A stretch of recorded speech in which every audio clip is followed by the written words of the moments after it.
Right, enti yanko na entem so yemfa ensem kakra ye wono emfam gu emfa ma etiefo ene ahwefo a mo hwe ROSEMENS TV. ROSEMENS TV on YouTube, sanso ena ko Facebook a eno nso ubenya yen ahwe ewo ho. Ahobrase mu a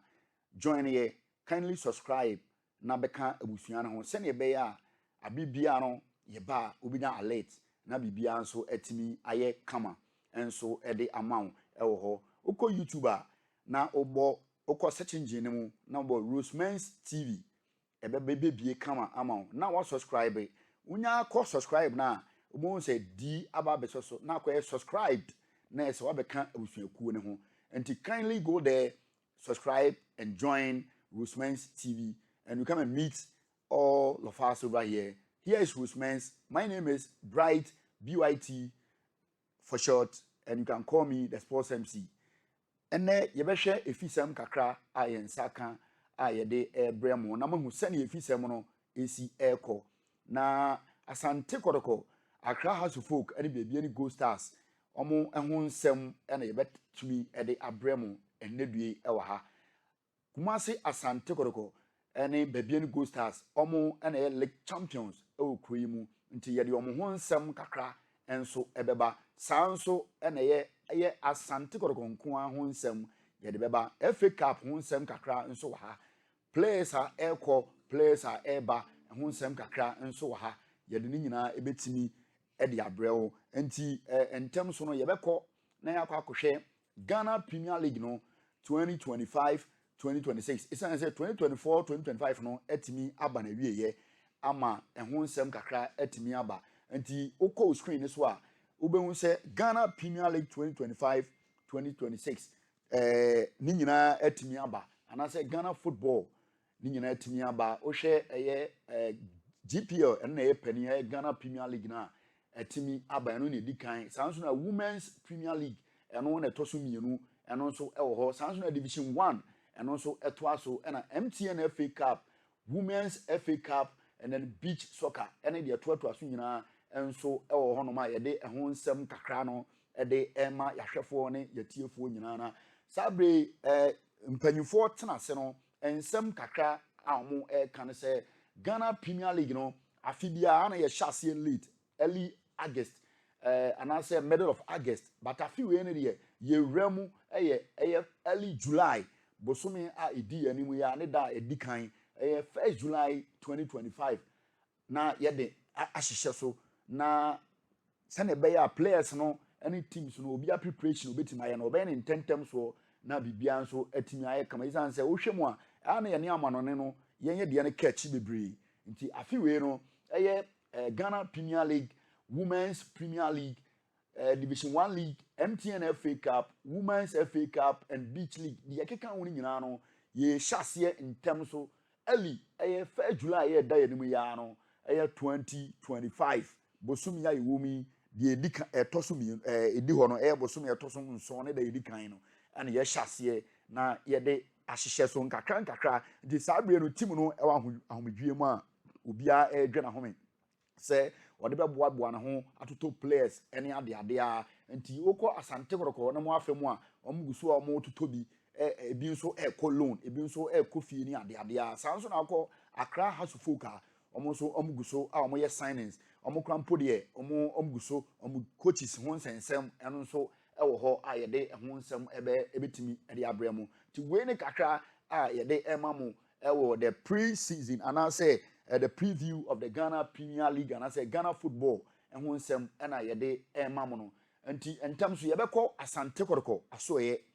na yakwa akohwe de ekoso enso ewo na asante koroko asoye no players ekukudam baako enson na omo yeje omo kwan a omo eko yebenya abrante your friend say Frederick Asare the captain of the side Frederick Asare goalkeeper ono asante koroko ese omo ntimi no enya djuma biem omo na to nkwanta ya paitin tontan nti omo na no apa apremu a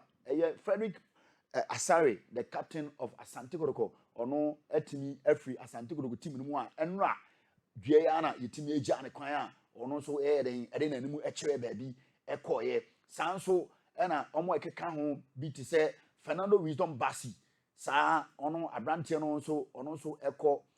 Elvis Intim anase Justice Nkuku Blay omo enyina enso eka ho saa na obenya abrante e friend say Samuel Aduku Justice Blay Samuel Tinadu mpacho mo fancheme Samuel Tinadu Michael Che Dwamena Benjamin Chum Fernando Wisdom Bassi ono and that screen so no ono nso asante kodoko agya ne kwan saa nso na Isaac Minta ono nso ekọ na Edwin Ajete omo nyina ye mmante a asante kodoko Edwin ono nso the screen so sesi a me no kase nti ubetimi aba na waba behwe sani asante kodoko omo si omo nioma sifa na Benjamin Chum de ono de team no ese onkolon na onkonkonya time sani be obetimi anya bi abo bebri because abrante ne de oya de goalkeeping role nti enya mpam no nti kotoko team no etana se no se ono de Benjamin Chum a oya third goalkeeper ema Asante Kotoko no ono de onkolon na onkonkonya minutes kakra no on sign family say Asante Kotoko games bebri ebo Premier League no ombebo sanso na MTN FA Cup eno so omobo omo President Cup enso ebo sanso no mbeko Africa akwa Confederation Cup eno so ewo ho nti omu players ni bi ebe kolon kakra na se ekwan demo a omo nso asan aba na bibia nso atimi aye kama enso ede ama omo na Asante Kotoko players no ehwa na yesan wo esan se Asante Kotoko ekoje MTN FA Cup na eno nso na eho amkayi papa na omo de kokokire krowura ama bibia nso etimi kama ewo honoma eho nsem kakra yede eba MTN FA Cup no eno na wo hwe ewo screen ne so no omo de komenhia kokokire otumfo ama otumfo ebo obaso emomamo se omo yade se omo atimi akwakoje MTN FA Cup no enso edi aba na MTN FA Cup no de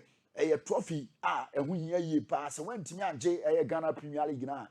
se utimi je MTN FA Cup na ifri wono ma obabebo President Cup ana se Champion of Champions eno nso ewo hono mo nti omatimi age bibi ne de na se oma ya de na league no ankasa de omo bomodin bia no omantimi anje bia ni Gold Stars eje free omo nsem ya eno nti no otumfo otokoso the Royal Majesty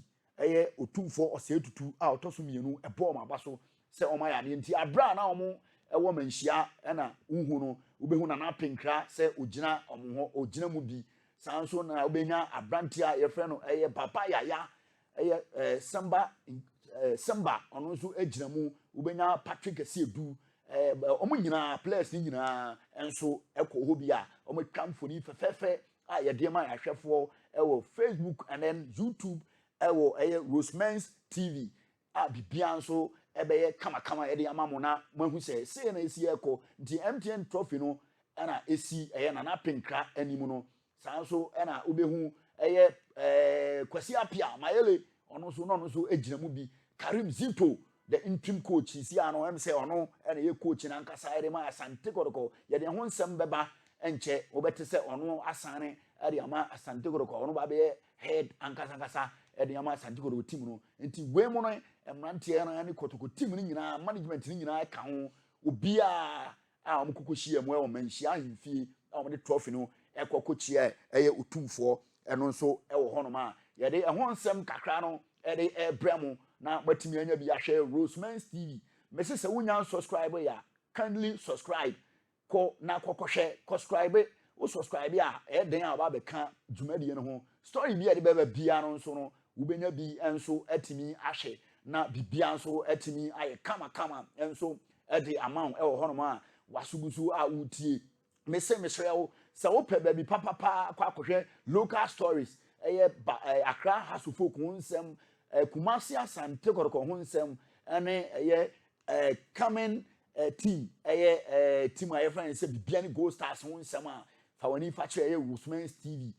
Facebook ROSEMENS TV on YouTube ROSEMENS TV on Twitter baby abeko bia no wo betimi anya ye na wahwe na bibia nso timi aye kama enso ede amount ho no mo entam so ye ko na teams a omatimi age MTN FA Cup ni bi da no ye de omo ho nsem kakra enso e de aba esan say ye wura mu ko Asante Kotoko ne de na ye se yetimi ka team a omo timi age MTN FA Cup ni bi da na ye de omo ho nsem kakra enso e de ba Accra House of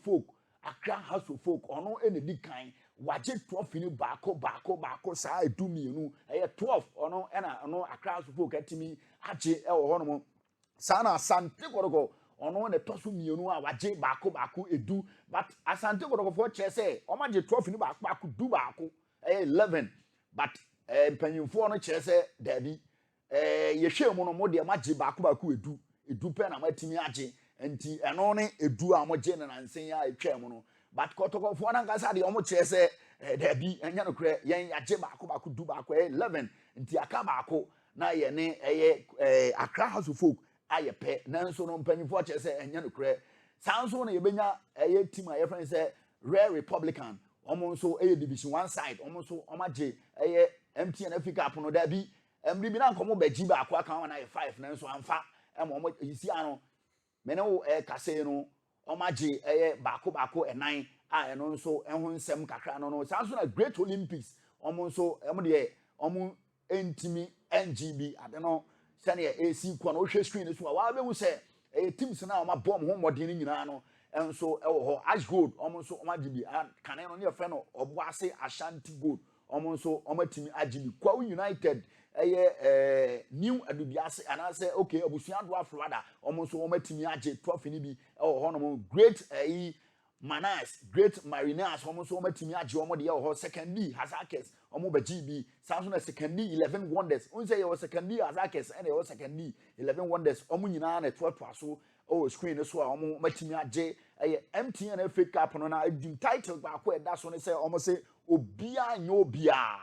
obia nya den enya obia na say ha ye ni panyini na ye nim akoda wo ba se ne Asante Kotoko omo twefa omo bo omo ni golden cake ebre ya nsa na omo timi age trophy na from nsem no na me de nsem twefo no kwa bebre chie mu ananka goal no enye penalty na nso no Asante Kotoko yesi ukuma pema apembe ba oni panyini be ko na nso widiem ama mo time hwe omo je trophy no edifi omo nsem kama a omo no so we no ne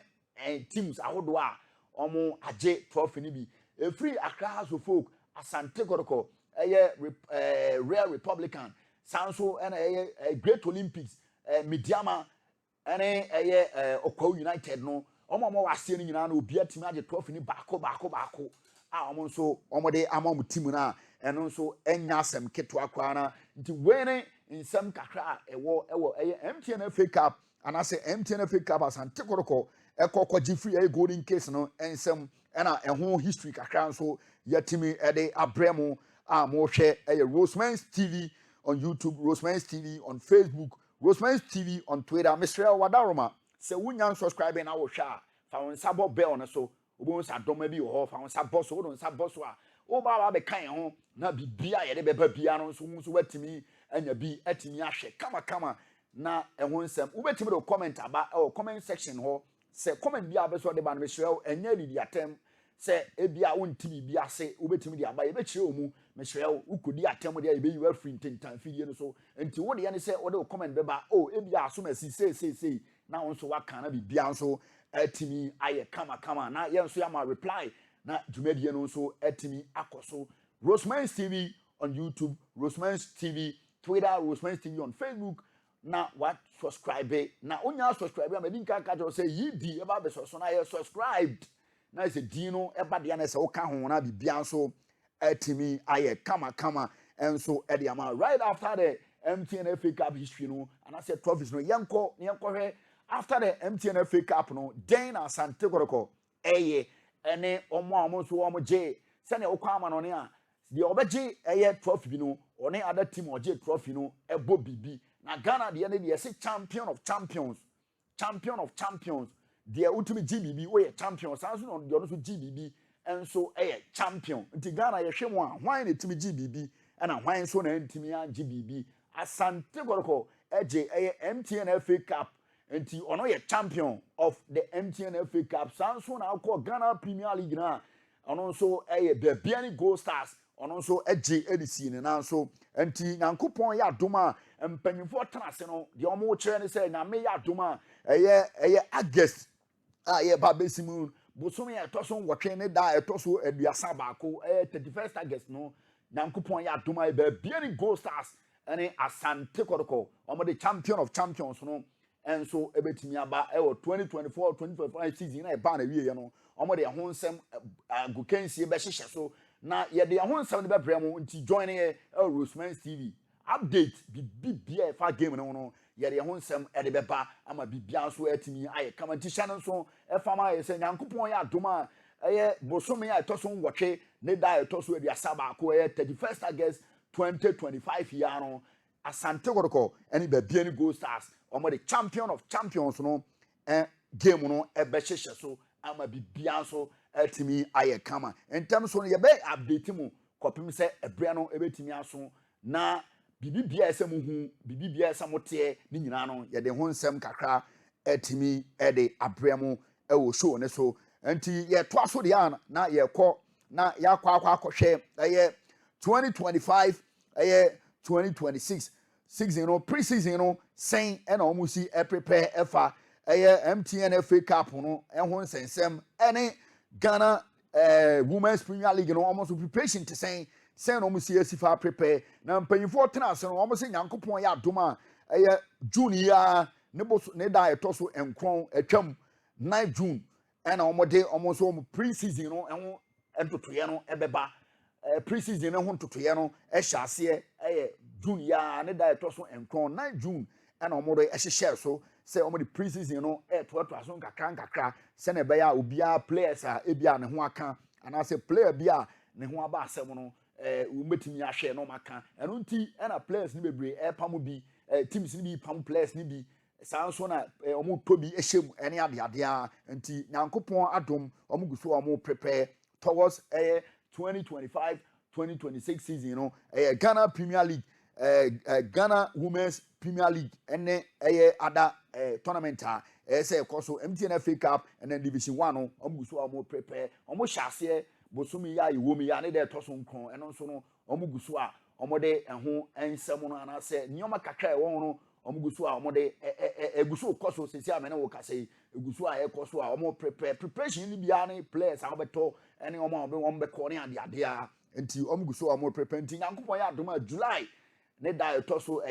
edikan no ana omo be hye omo nioma asen kakra na bibia nso no timi aye kama ROSEMENS TV on YouTube, ROSEMENS TV on Facebook na yetimi de ho nsem na bremo nti be follow ntimo nso mo follow na bibia nso entimi enye kama pa cho ko TikTok a wo be hu yesa na ko Facebook, Instagram, Twitter, sisi an ye friend X wo ko no ma no nso be hu ROSEMENS TV na wo follow na bibia nso no atimi aye kama na wo subscribe no na wo che ama wo nua nso atimi anya bi ahwe na bibia nso no atimi aye kama midin ane BK ubetimi nso afrem the sports MC and I say brighto na bibia nso no atimi aye kama won 10 time video no so ye na ma say monkoso anhwe maye na yenso yenkoso emfa ensem no emfa mbremo nyankopon ya doma eda chena ye besan ahia na bibia nso no atimi aye kama ye da mo nyina ma say mon subscribe na bibia nso ntimi nya kama fa won bosso subscribe na se ba bia dom mane da no wahu ba bi se adom ma bi da ho odon sa bosso a na wa subscribe unya bosso pe ba be subscribed di ba be so e say wa subscribe ama wa ba be kan busuan ho nti bibia ide be ba no story bia ide be ba betum bia no e be alertew e wo phone ne so na won say ROSEMENS e de bibia ba nti me nkon hwe me share boss ye the update on Ghana Premier League no bibi bia fa ho bia no e betimi de abrel player transfer sene ne ye de Asante Kotoko players a kwa aba no ye de oma abanso edin bebrel na bibia nso atima ye kan e be ko House of Folk na Didi Dramani breaking news amede ma Didi Dramani assigning for Accra House of Folk head coach 2 years nti we breaking news asisi amene o kase aba betom enra ene yetete se okwa akosan ba asisi amene o kase aba betom se Didi Dramani assign 2 years ene ama Accra House of Folk ama ono eba be head coach ede amomo a eno ho nsem kakra enso eno ye de mu besi yesere mo mon subscribe emfa maye na bibia nso entimi enye kama ye na mase